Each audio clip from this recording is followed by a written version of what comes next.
O, tatawid na rin dito. Alam mo Huwag yung, ka pangunahan ng yung tao. nahihirapan akong balansehin yung, yung audio, yung energy, yung ano, para hindi tayo dumire-diretso. Ngayon, tanungin na natin mga hakbangers. Yeah. Matapos nyo pong marinig ang mga bagay na yun tungkol kay Ate Josie, gusto nyo ba siyang makadate? Siya ba yung nakikita nyong posible nyong maging companion or ano? So mga hakbangers, akyat o baba?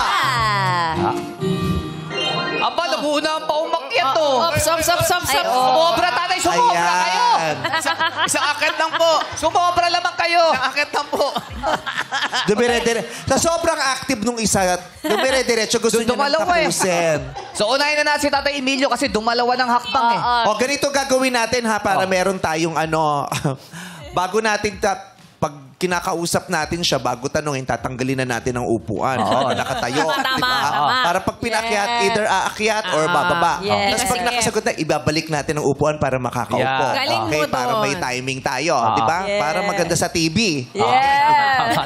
Okay, Live na okay. live. Para maganda live na live Naisip tayo. ko yan. Siyempre, kailangan magandang production. Diba? Hindi tayo mukhang nagda-dry run dito. Diba? Ganon. Dapat, pag may mga ganyang pagkakataon, i-rehearse na din natin yung dambo. Diba? Yeah. Para okay. Lahat po ng mga hakbangers ngayon ay umakyat. Diba? Anong pinaka nagustuhan nila? Magbigay sila ng pinakamagandang dahilan. Tatay Emilio, mauna po kayo. Ano po yung nagustuhan nyo kay Nanay Josie? Ang nagustuhan ko sa kanyang kasagutan ay yung takot siyang mapol. Oh. Na may biguli o kung nagkaroon man siya ng Trauma. ng trauma sa pag-ibig. Sa akin, hindi ka magkakaroon ng trauma. Kang ba, Josie? Aalisin niyo yun, Hindi tatay? magkakatroma. Assurance. Rayuma lang, walang trauma. Ate, sa Rayuma lang. Maayos yun. Makaka-assure ka sa akin na bibit-biting kita, bubuhatin kita para hindi ka mapol. Tatay, paano pag na-fall siya? Paano pag na-fall siya sa'yo? Paano nahulog ang loob niya sa'yo? Anong gagawin mo? O di lalong mas masaya at maganda.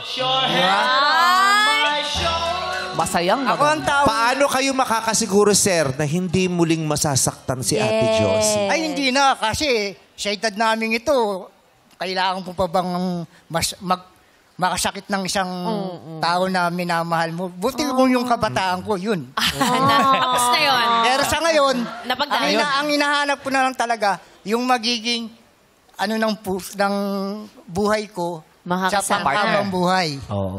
Na magiging companion ko. Oh. Sweet. Ganun pala ang mga lalaki, napapagod din silang saktan ang mga babae. yeah. Hindi sila napapagod. Nagsasawa din. Oo. Baka nagkasakit. Graduate.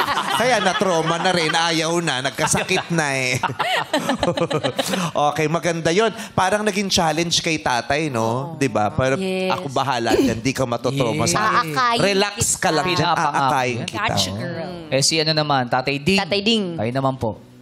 Ang nagustuhan ko po sa kanya, yung pagiging afraid niyang mag-try uli. Ako man, medyo ganon, itatry ko rin siya. Kaya magtatry din akong subukan siya kung magkakaroon ng future. Hanggang kailan nyo po susubukan, Tay? Yun ang hindi ko masasabi. Eh, paano yan, tay, kung wala siyang masyadong oras sa inyo? Oo. No comment. No comment. Kasi Ayaw niya nga, matalo eh. kung busy nga siya sa trabaho niya dahil CPA, kaya Opo. kung busy rin ako madala sa simbahan, Ipagdasal No niyo comment. na lang ang isa't isa. no comment. So, parehas kayong busy kasi. Ganun ba yun? Pares busy. Yes. No comment na lang po Oo, kayo. comment.